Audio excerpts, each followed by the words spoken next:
Hello, everyone. Thank you so much for joining me today. I was on a little bit of a hiatus for the past 2 weeks, so I kind of have to get back into the swing of things. As I was explaining to the guys how this works, I was having difficulty remembering how to do everything because I haven't done it in such a long time. So thank you for joining. This is hashtag No Limits, and hashtag No Limits is about people whose society places limits upon, but who have busted through those limits.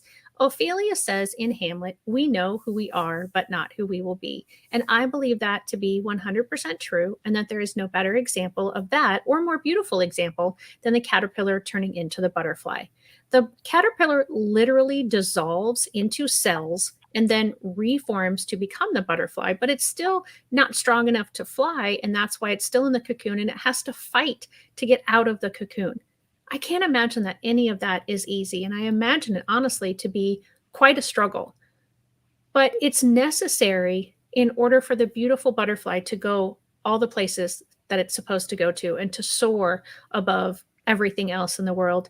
And while that's not easy and it has a beautiful outcome, so often we see that same beauty when our members of our society are busting through those limits. And today I have two gentlemen, Cole and Mike from Mind's Eye Radio, and they're going to talk to us today about an adaptive sport. And I'm really excited because I watch this sport and I just get really involved in it and get really drawn into it. And so I hope that you as the audience will feel that way as well. For those of you who will only be listening to this as the podcast, you'll probably want to at least jump over to the YouTube video and watch the segments where I actually show some of the goal ball that we're going to talk about. So Cole and Mike, thank you very much for joining me today.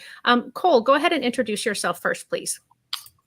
Hello, I'm Cole Pecky. I'm the Adaptive Athletics Coordinator here at Mind's Eye Radio. I've been here for almost a year, and I'm excited to be here.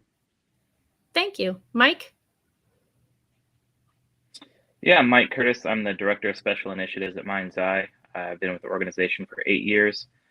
Mind's Eye has 3 major programs: the radio reading service, hence our full name of Mind's Eye Radio. But we also have a full-fledged audio description program, both live and recorded, and then our adaptive athletics program. I'm fortunate enough to oversee a lot of those. Awesome. So, Mike, I'm going to put this question to you since you've been there the longer of the two of you. You gave a brief tidbit about Mind's Eye Radio, but can you kind of give the overall of all the services that are offered, or as many as you know about at least, and kind of what its purpose is, where it's located? Yeah. Mind's Eye, we're actually located in Belleville, Illinois, but we serve the greater St. Louis area, so most of Missouri, as well as parts of central Illinois up towards Springfield, Illinois, and the central part of the state. Pretty much anything south of the Chicago area, we have a footprint in. And then we started off with radio reading. What that is magazines and newspapers are read by volunteers, and that is broadcast out via numerous ways. When we started in 1973, it was via just SCA radio, which is a subcarrier of FM or AM. So it's not available through traditional radio or car stereo means. It's a specialized radio that we send out to qualified listeners who are blind, visually impaired, or print impaired. But now with modern technology, we're on our Mind's Eye Radio app, as well as our website, mindseyeradio.org, and thousands of other online digital platforms where you can tune into that. So that is what Mind's Eye was founded on. In 2016, Mind's Eye started doing audio description on a smaller scale at live events in St. Louis area. That program initially designed just to be for theaters. I think our first year we wanted to do 12 shows. We ended up doing close to 40. And then it kind of grew from there to where we're doing, I think, over 150 shows in 2024. And then we also do lots of recorded material. Megan Harms, who's our arts and culture coordinator, she's worked a lot of the institutions in St. Louis, the St. Louis History Museum, Art Museum, as well as the St. Louis Zoo and other art institutions, and getting permanent features of audio description for their patrons. And then also Mind's Eye used Beat Baseball, which is kind of where our adaptive athletics was kind of born from. I think our first tournament was in 2006. It was strictly a fundraising tournament, so local organizations corporations and friends of the station would get teams together, and those funds would go to supplement the broadcast side of things. We took that a step further in 2020 when we created the Gateway Archers, which is our nationally competing beat baseball team with the National Beat Baseball Association. We've been doing that for 4 years, competing on a national scale at regionals and the NBBA World Series, which happens every year.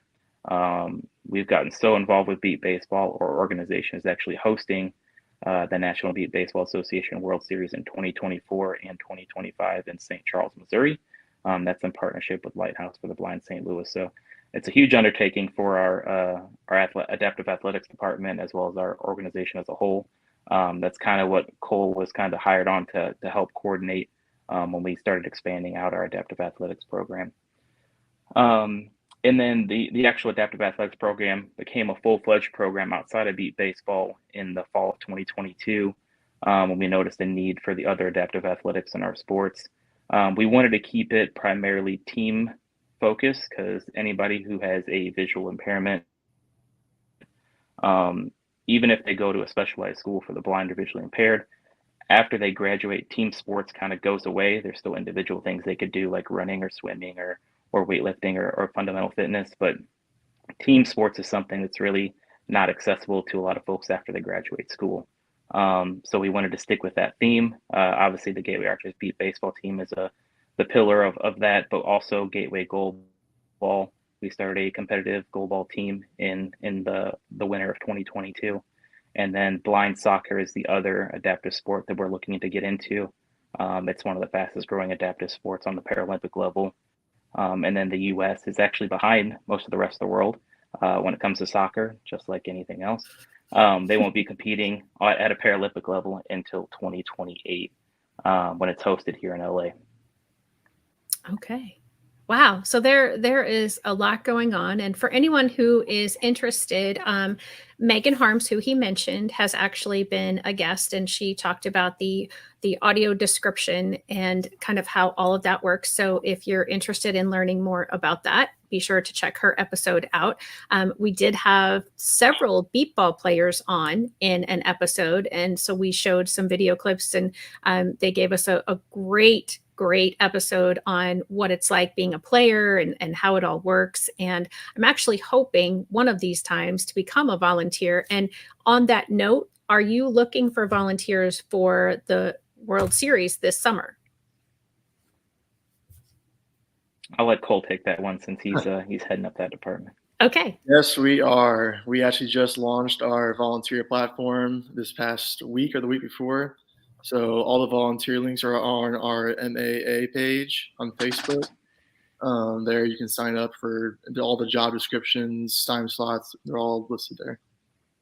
All right. So tell me the kinds of things that you're looking for in people, just so that, if somebody's thinking, oh, I'm not going to be able to help with that. I know that's not exactly what you're supposed to be on here talking about today, but I do want to put that out there because, hopefully somebody will be listening and they want to go help you. So what kinds of jobs are there, and what experience or skills does the person volunteering for these jobs need? So we have wellness runners. Those are just running back and forth to help people who are injured, get them water. We have people just to stand by the base because our bases, they're put in place. Sometimes they get knocked over by a player or something. It's just their job to put it back in place. Just honestly, if you are able to just walk around and help players getting back and forth from the bench, that's something we can use as well. Okay. So I'm going to quickly, I know you said it was on your Facebook page, but, oh shoot. But there is also a spot, correct, to volunteer on the website. So I want to pull that up really quickly and just share that with everybody. So this is mindseyeradio.org. And then I think I went under get involved and under volunteer. And then there was a specific link to go for adaptive athletics. So can they go to this part to volunteer, or do they have to go to the website? I mean, to the Facebook page? No, it'll get you there either way. So if you go to Facebook, Okay. It'll redirect you to that direct page. Facebook's it's easier to find. As you mentioned, it's kind of buried under a few submenus on our website, but Right. even our website has all our athletic stuff, so everything is kind of navigatable, and it's an accessible website too. So if you have a vision issues, you should be able to find everything pretty easily with headers. Okay. And while I'm here, I'm just going to pop over to your Facebook page. Or no, I'm not, because oh, there we go. It is going to pull up for me. Okay. I had to clear my cache recently, and so everything wants me to log back in again, and so I didn't think it was going to show us. But yeah, so here's that's the that's our Mind's Eye. That's our broadcast page for other stuff as well. You go for your athletics page, you're just going to type in MAA, so Mind's Eye Adaptive Athletics. Oh, okay. I will search for that separately. I will take this. All of that fun stuff. With moving forth our adaptive athletics page, our demographics are wildly different from when we originally started. Obviously, with the broadcast side of things, a lot of that is geared towards the elderly who lost their vision later in life, probably not big social media users. And then the arts thing of audio description, and then the athletic side of thing, there are crossovers with some of those individuals, but we didn't want to have just our regular Facebook page inundated with athletics and bombarded people with that. So we created a separate one, just so where that kind of stuff can live, and those people who are interested in those athletics have an easier way to find it rather than having to go through some of the things they may not care about. Right. Absolutely. I appreciate that. So Fran wants to know, do you have to be able-bodied to volunteer? So we do have some blind volunteers for the World Series, able-bodied. We do have a job where you're just operating the bases, so you're just flipping a base switch back and forth. That's where we kind of have people who have some sort of physical disability, or just if they're visually impaired also. So that's kind of the job that main people will do if they have some sort of disability going on. Okay, perfect. All right, so that was for beat ball. So getting back to goal ball. So tell us a little bit, and I don't know which one of you to address this question to. I'm thinking Cole, but I might be wrong. So which one of you wants to talk about goal ball and exactly what that is? Actually, I can talk about it since I'm kind of the one that kind of started that one. It's kind of So anybody who's unaware, goalball is the only sport that was that's not adapted. It was created for those who are blind or visually impaired. It's one of the biggest Paralympic sports, played in, I think, over 110 countries. The idea of goalball is very simple. It was actually created for World War II vets, as something that those lost their sight during war that kind of do something to pass the time. So it's a team sport, usually 3-on-3.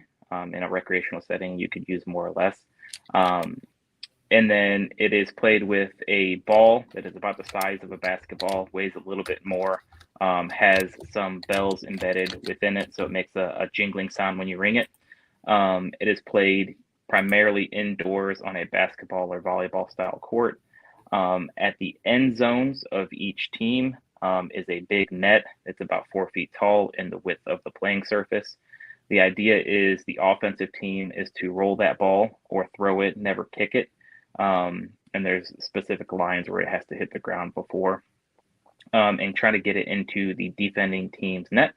The defense uses their body to absorb the hits and deflect it either out of bounds or to corral it so they can go on the offense and throw it back. It sounds easy enough, and it can be if you're just rolling a ball back and forth, but when you get on the national scale of goalball, it is quite intense, competitive, and exhilarating, as well as takes physical fitness to do, because you're constantly getting up and down, expelling energy that way. So Mind's Eye wanted to start a goalball team in partnership with Missouri School for the Blind. There were some student athletes there that wanted to take it a little bit further outside of their school curriculum, as well as other individuals who are either a part of the Archers or in the St. Louis community wanting to play goalball. There really hasn't been a footprint of a goalball team or program in St. Louis for quite some time, and that was an opportunity that we thought we could champion and move forward with. So in 2022, when we expanded the adaptive athletics program, goalball was one of the first things we started doing, practicing and having a program at MSB to where the student body there, anybody that wanted to come in and play, as well as people outside the school if they wanted to come in and play goalball. We formed a team with 4 players. That winter, we went and competed at a few regionals in 2023 and competed at nationals in 2023 as well. In 2024, we realized we not necessarily overstepped, but we kind of rushed into doing goalball. We wanted to treat it the same level as we did our Gateway Archers program, which is a good thing because it's very ambitious. But we realized we probably need to create a more solid footprint in a grassroots program here in St. Louis before we start doing things more on a national scale the way that we like to. So now we're just doing adaptive athletic days to where anybody can come try goalball as well as blind soccer, and then starting a program at MSB later this winter to build up those skills to, again, create a competitive team to compete on a national scale. The next 2 years with the NBBA World Series being in St. Louis, a lot of our athletic efforts are being put towards that to make those events successful. Awesome. Thank you for that. So what I would like to do now, if it's okay, is I've got a video pulled up of, it looks like the women's USA goalball from, I think it's 2 years ago, it says.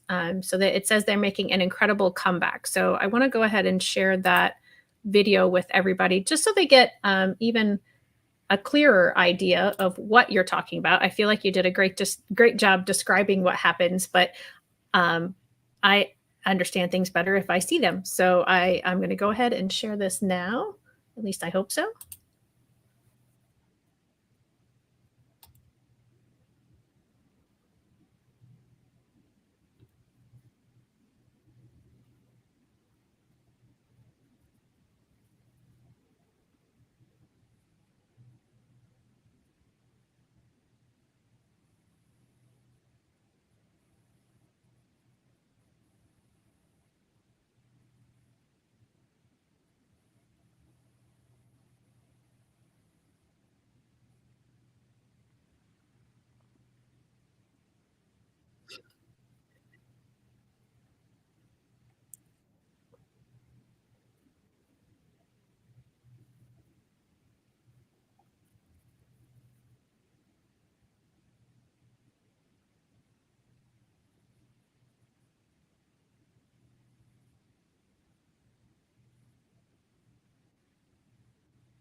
So I want to just talk briefly because I had watched another sort of description. So these pieces of tape that are all on the floor, can you explain what their purpose is?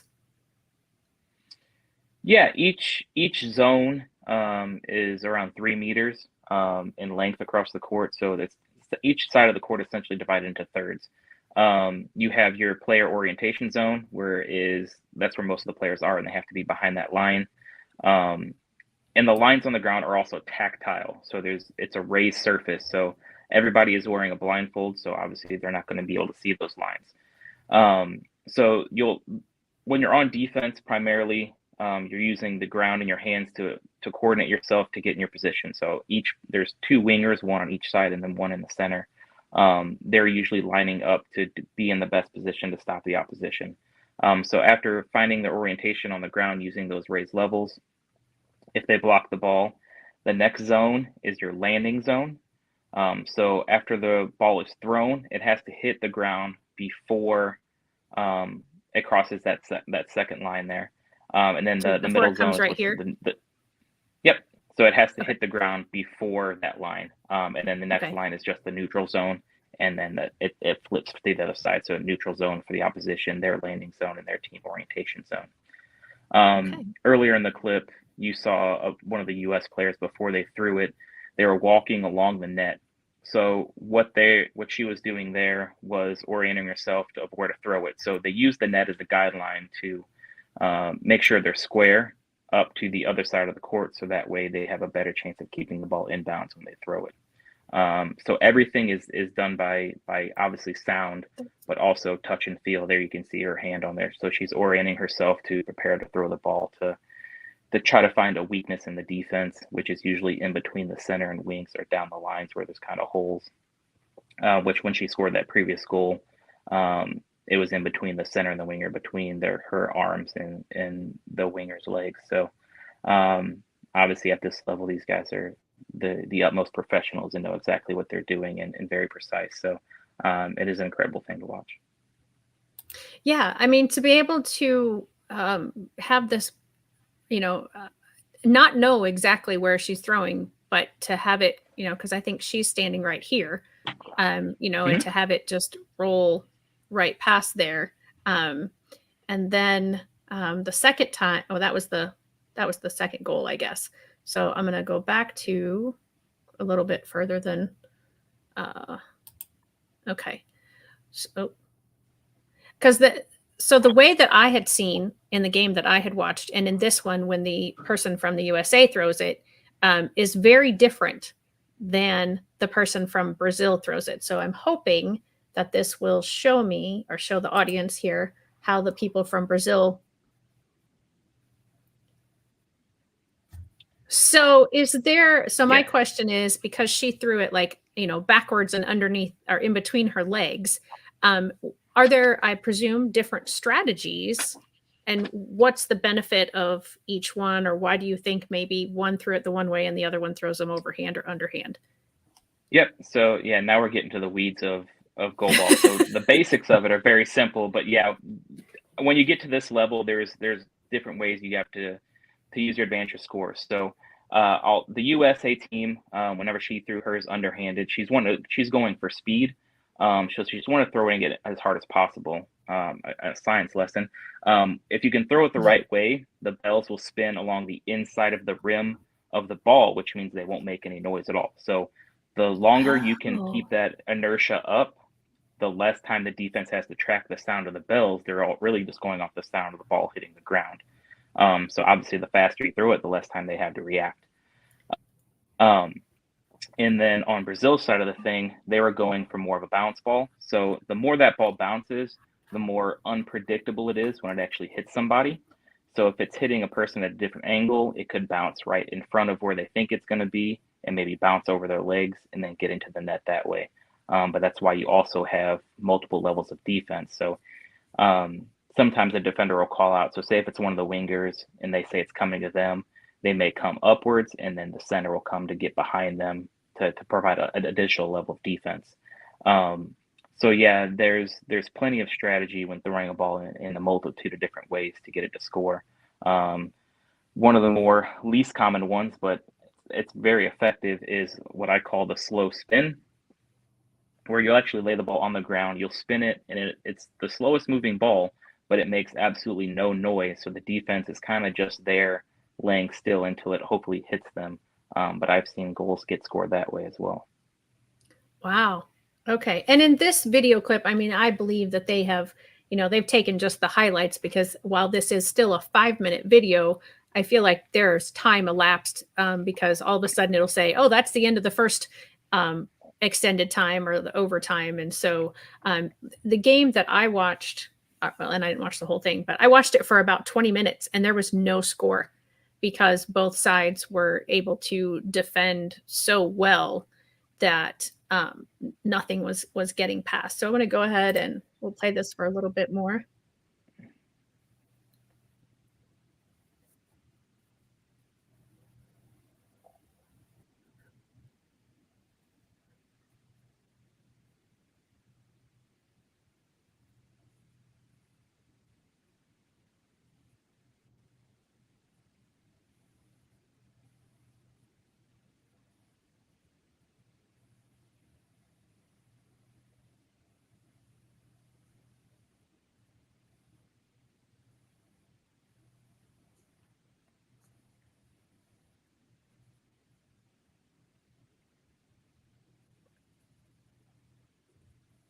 Oops.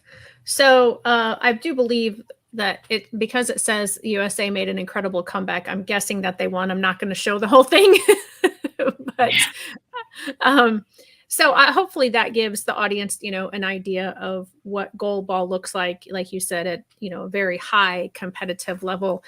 It's just very fascinating to me. And I so appreciate what you said about the athleticism that is needed to play this, because well, first of all, I'm not young, and so that's part of why I'm not this athletic. But Cole, you were a football player, so have you played goalball, and if so, how does that compare to the athleticism that you need for football? No, I can't say I've played goalball before, but I can say I can appreciate just the physical shape that they're in. It's a very back and forth sport. We see pretty commonly in the middle of a game. There'll be timeouts called just because they need a breather. I mean, it's a very back and forth sport. They're throwing it side to side, getting back on their knees, diving for balls, getting hit by balls. So it's a very strenuous and physical sport from that standpoint. So that I can really appreciate from football. You're going really hard for 6 seconds, and then you got a break for about another 60 seconds. So that part I can appreciate from goalball, just the amount of physical pressure they're put under.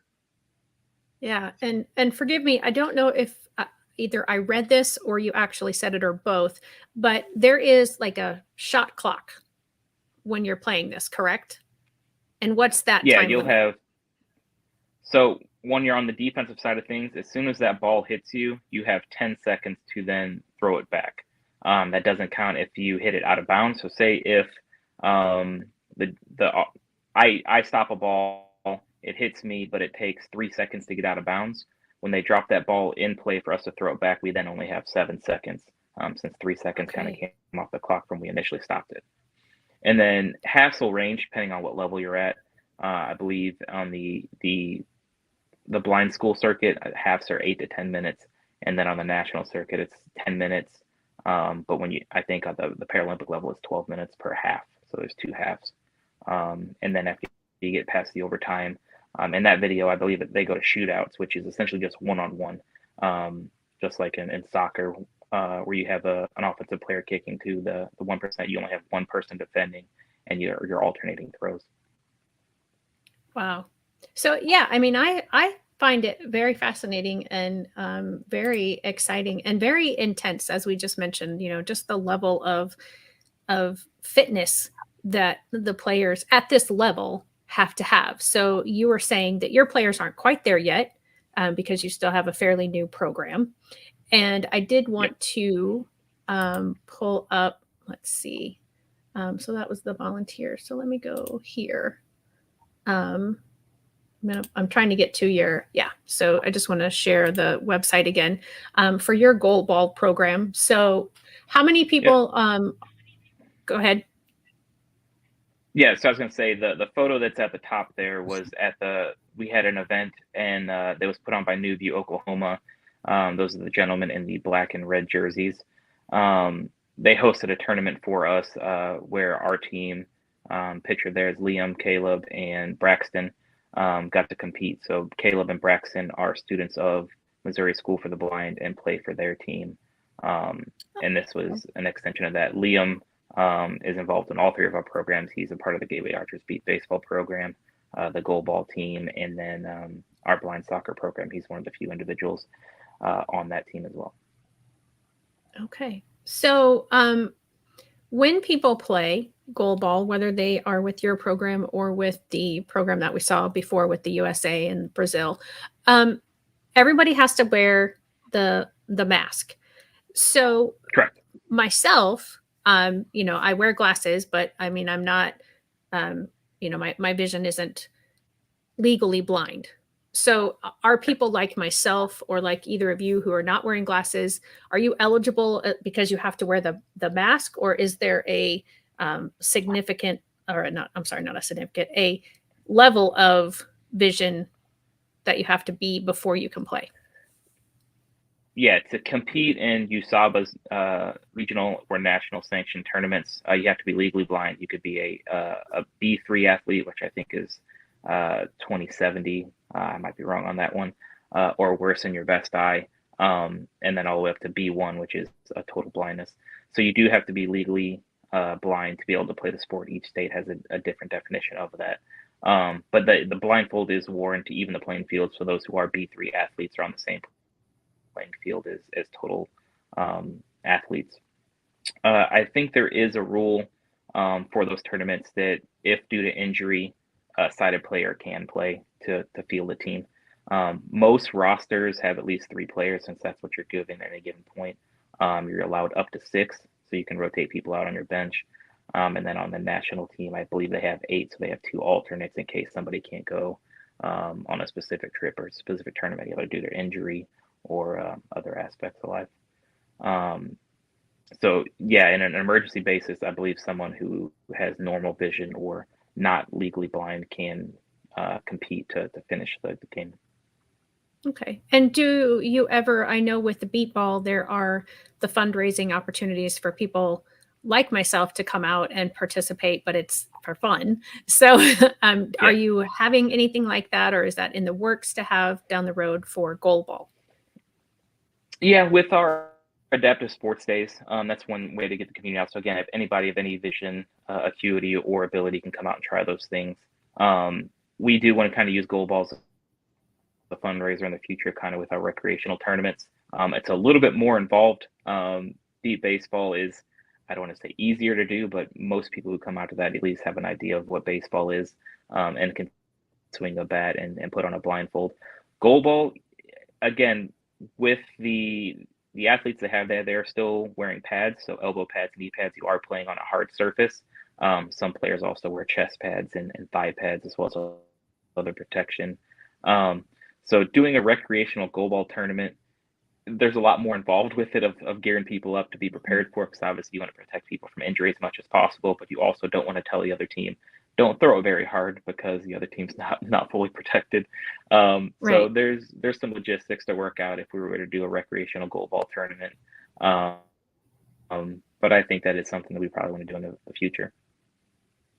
Yeah, I just had an idea of to get more involved and more interest, because like with goalball, I understand, I mean, in all the sports, I understand that they have audiences, but in beat ball and goalball, the audience has to be quiet. Is that right? That is correct. Yeah, during play, the umpires will say, "Quiet, please, silence your cell phones." After a goal is scored, you're able to cheer and things like that, but or run and beat baseball. But yeah, as when play is going on, the crowd needs to be silent, which anybody who's never attended a game like that in person, it's shocking, because the first thing you want to do when a good play is made is cheer as loud as possible, but you got to refrain yourself a little bit from that. Yeah, the reason I kind of sidestepped there is because the thought that I had was like you going out and doing demonstrations at schools. But then I was like, you're never going to get kids to be quiet. And I mean, because they might be quiet when you say quiet, please. But then, like you said, when there's a good play made, they're not going to be able to hold themselves quiet, probably. Yeah, and then demonstrations are something we do primarily with our beat baseball program. We actually just did probably 3 within the last 2 weeks. I just did an elementary school this past Friday, and I did a Children's Vision Summit in Jefferson City on Saturday. The elementary schools are always fun, because you do have to teach them, and they say they get it, but then when things start getting hectic and their friend makes a hit, everybody starts cheering when they're supposed to be quiet. So it's definitely a learning experience, but demonstrations and educating the general public about adaptive sports is one of the aspects of running this program. I think is the most important, as important as the athletes who get to play them, and the opportunity to do team sports for the visually impaired athletes. Me getting to teach other people about these sports is just as enjoyable. Yeah. So Cole, you've not had a lot to say. So tell us, more about what your role is exactly, and like how you're incorporating everything about all these adaptive sports. So my job is really just to handle the on-field logistics, as well as helping with the volunteer efforts. I've also done some demonstrations as well. We just had a beat ball demo with Delta Gamma Center, which is a low vision center for young children.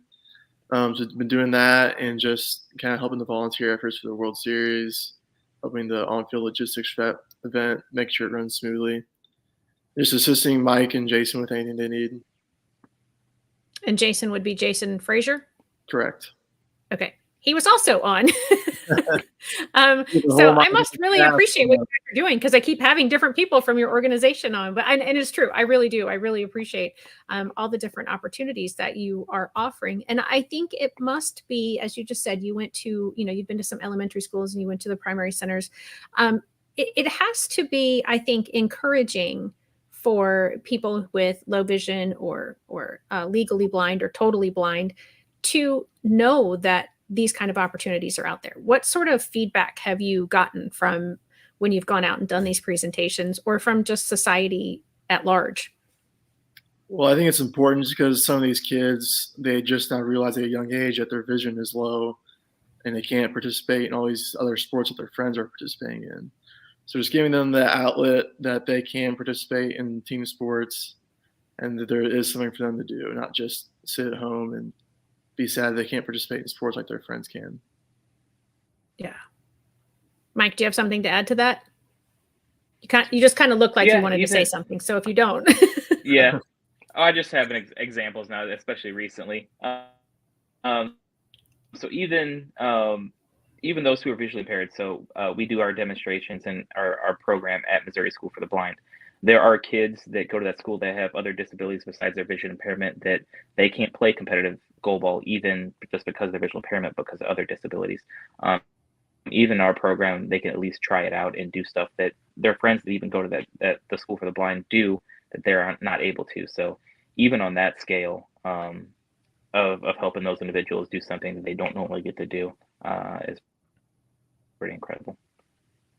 Yeah, it is very exciting to see the joy come out of somebody when they realize, like, oh, I can do some other things. And I will be honest, I think that's probably why I keep coming back to your organization, because all the innovative things that you're doing. I mean, I the name of this is #NoLimits, because I don't want people setting mental limits upon somebody else of what their potential could be or the things that they might be able to do.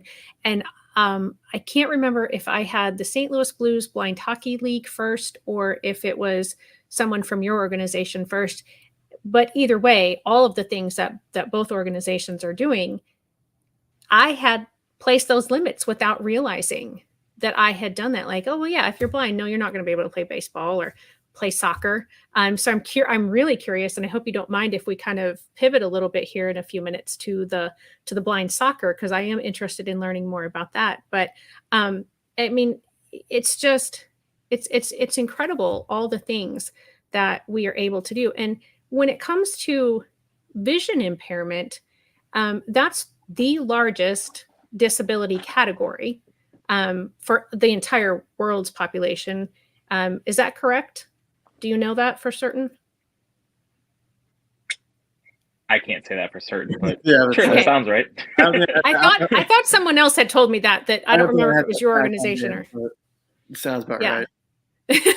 And then I thought too that someone had told me, and maybe this number is about all disabilities, but it's something like 80% of the people with disabilities, it's not that they were born with that disability. And maybe it is specifically vision. I can't remember now, but I feel like it was definitely 80%. And so, for all of us who are not living with a disability at this moment, that doesn't mean that next week, next year, 10 years from now, we're not going to be someone with a disability. And so to have all these different programs available, and to know that there are constantly things being thought up, invented, science breakthroughs, medical breakthroughs, and technologies, that's so exciting to me, to know that this #NoLimits idea is even much larger than I thought when I came up with the idea. And so I so very much appreciate everything that you guys are doing, and everyone at Mind's Eye, but just in general, the things that are happening. And Fran says, for sure, life changes in a moment. So is there anything else about goalball? And then I want to switch over to blind soccer. I don't think so. No, not that I can think of right now. I mean, goalball it's in a weird place in the U.S. Even with the short time that we've kind of been involved in that landscape, it seems like it's taken a small step backwards. There are less regional tournaments than there were the previous year, and then nationals is still something that's happening.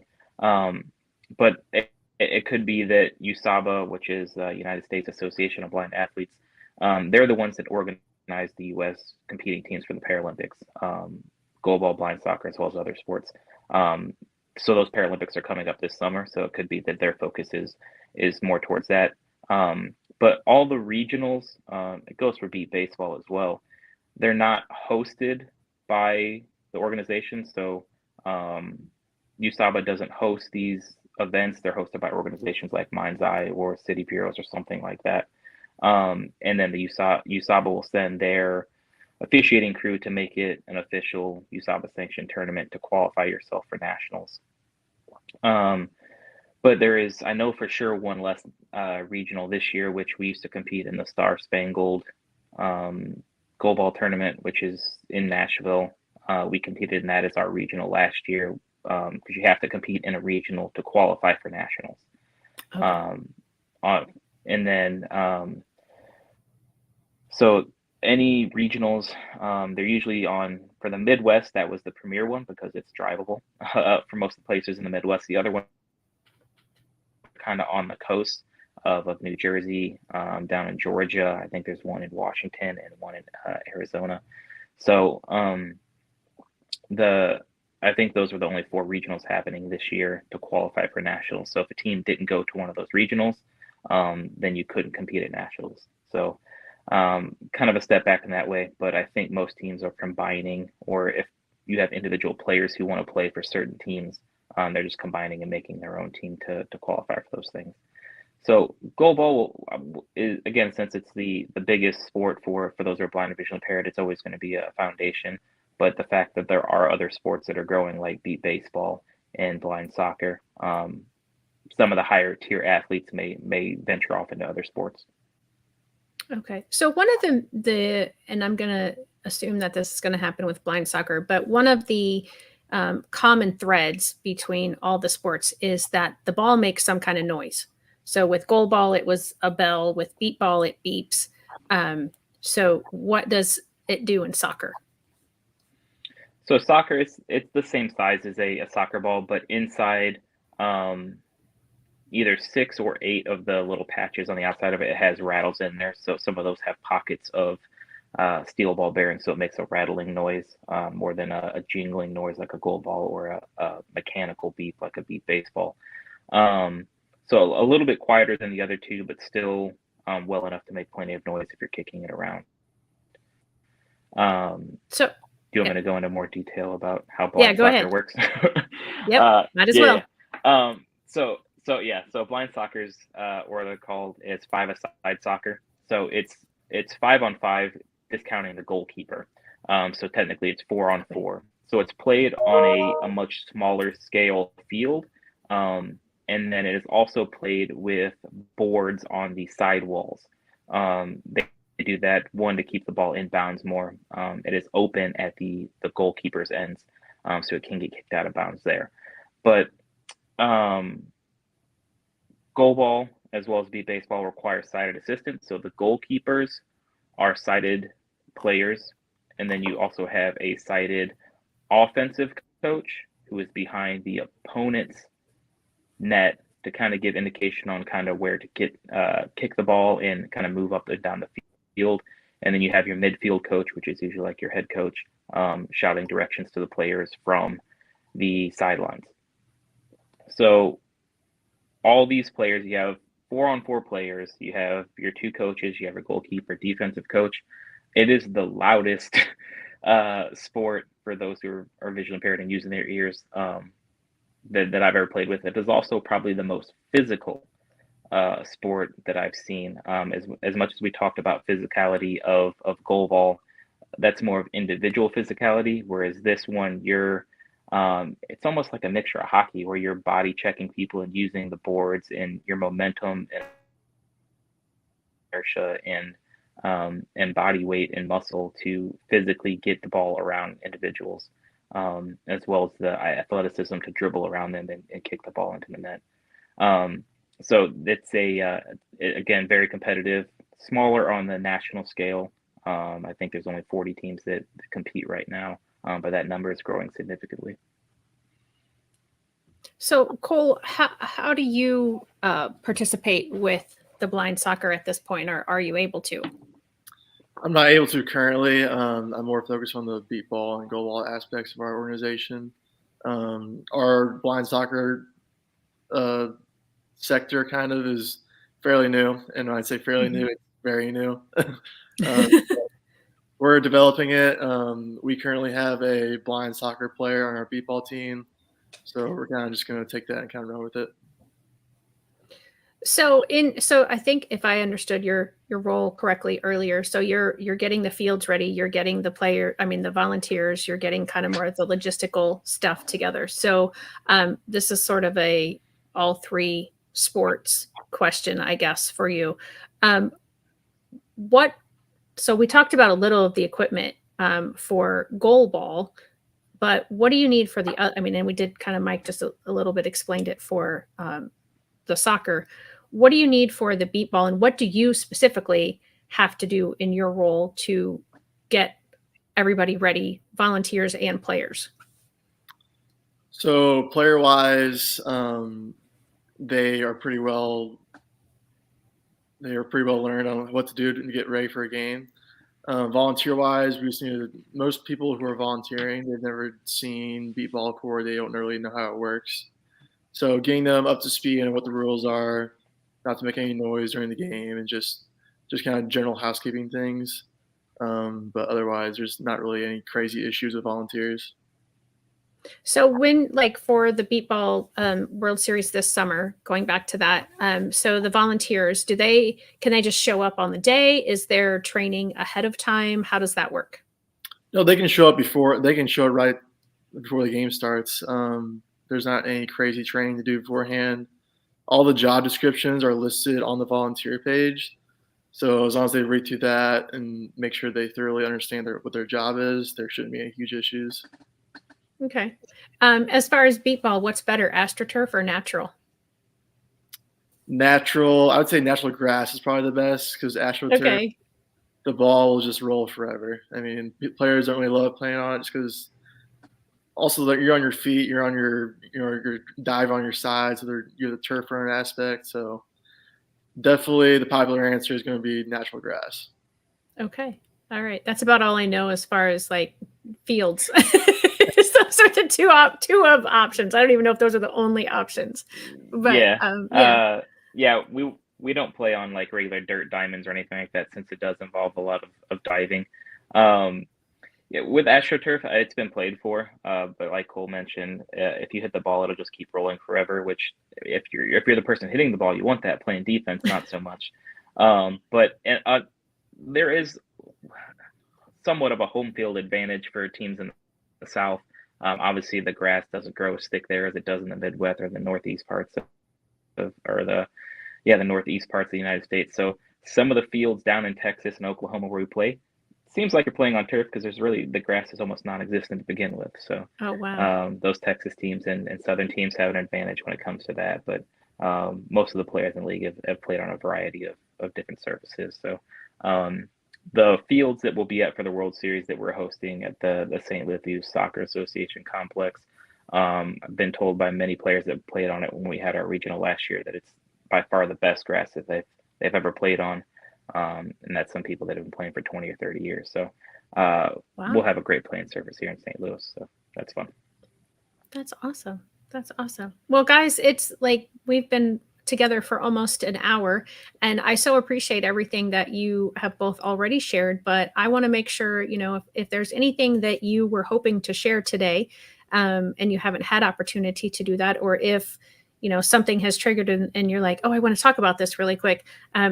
Now is the opportunity to dive into those areas. Yeah, I can't think of anything in particular.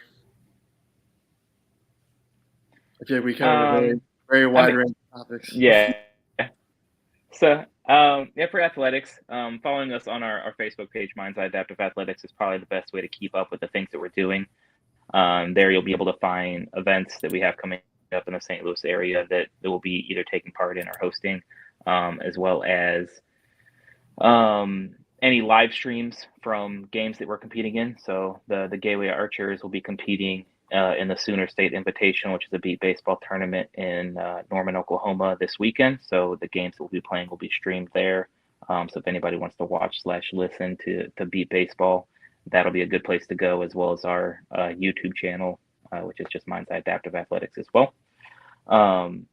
So that's probably the best place to keep up with current things. Obviously, our website, mindseyeradio.org, will have events listed there as well, more so for the recreational side of things. When we have our Ultimate Beat Baseball Tournament, our fundraising tournament this fall, signups and information will be that as well. So our Facebook page, this Facebook page as well, this is where you can find the volunteer link for the World Series. Just kind of keeping up to date on what we're doing for our beat baseball team leading up to the World Series. And you can just kind of keep up to date with all our demos we've been doing around the St. Louis area. And that's on this page that I'm on right now? Correct. Awesome. So here's a little bit of beat baseball. So that's actually, yep. So that's at Drummond Elementary School that I was at this past Friday. Their media team came and did an interview about it. It was very cold outside, so we played inside their gymnasium rather than having all the kids trying to be out in 45-degree weather for 2 hours. Yeah, that's probably a smart idea. And so I did just kind of want to point out that the first batter ran over here, and then the second batter, well, I don't know if it was the second batter, but the second one in this video ran to the other side. And so it's not always, just as a reminder, it's not always that you go first base, second base, third base. There is no second base, correct? Correct. And so, yeah, sometimes, and it depends on the sound as to once you hit the ball, you have to listen for the sound to know whether you're supposed to run towards first or third. Is that right? Correct. That is where the base operator comes into play. The base operator will just flip a switch. They'll either flip first or third base, and that will sound the bases off. So how did the kids react? Sorry, I hadn't seen this video before. Now I'm curious. So how did the kids react to this whole activity? It looks like they're happy. So the kid that's on screen right now, his name is Kyle. So he's actually a visually impaired student, and that lady in the jean jacket is his mom. So obviously him being visually impaired, he doesn't get to partake in a lot of different PE events. So their school asked us to come kind of flip the script on the student body, so where he's the expert in using his ears to compete, and all the other kids had to adapt to a sport that he was wanting to play. But yeah, they were excited. So how we mentioned earlier of you want as much quiet as possible when somebody hits the ball, so everybody can kind of hear what's going on. That didn't happen. But that's also part of the fun. So it's an educational thing, but it's kind of hard to tell a kid to not be excited when something fun happens. But yeah, that demonstration. So I think that was a third grade class. So we've run the gamut on demonstrations. So we've done as young as 3, 4, and 5 in beginning elementary school. And then also obviously universities, St. Louis University, Webster University, Lindenwood University here in St. Louis. We all have good partnerships and usually do a demonstration there once a year for most of those schools. And then also there's a photo on the left, the Battle for Illinois we actually have coming up on May 18th against the Chicago Comets. So that'll actually be in Springfield, Illinois, which is kind of like that. Yeah, that's kind of the halfway point in between between Gateway and Chicago. So we're kind of bringing beat baseball to the middle of the state, and we have a little trophy that we do, and creating a friendly rivalry. We're very good partners with Chicago Comets and their leadership and their team. So it's always good to bring beat baseball to other parts of the areas that we serve. Yeah, and you always do it around the same time of the year. And I think it was last year or 2 years ago, I thought I was going to make it up there. and because my daughter was moving into the area, and I was like, oh, this will be great. I'll help her move, and then I'll pop over and I'll watch the game. And then that didn't happen. And so, yeah, but hopefully, because I would love to see this in person. And like I said, if maybe I'll be able to manage to volunteer this summer for what you have going on with the World Series and beep ball. And because I've always been a baseball fan. And so beep baseball just kind of falls right into my wheelhouse. But like I said, the goalball is just very fascinating to me. And at first, when I started watching it, I thought, oh, this isn't like super exciting, but boy, I got wrapped in it really quick. Yeah, that's how it goes. Yeah. All right. Well, guys, thank you so much for joining me today and for giving up your time today, and just for everything that you're doing with beep ball and goalball and blind soccer and just everything at Mind's Eye. I mean, it really, Mind's Eye Radio is such a great organization. And I hope that, this is able to get more people aware of what you all are doing there, and, give more people that joy of being able to access things that they didn't know they could access, or to participate in sports when they didn't know they could. So thank you guys so much again. And I will see you all next time. Thank you. Thank you.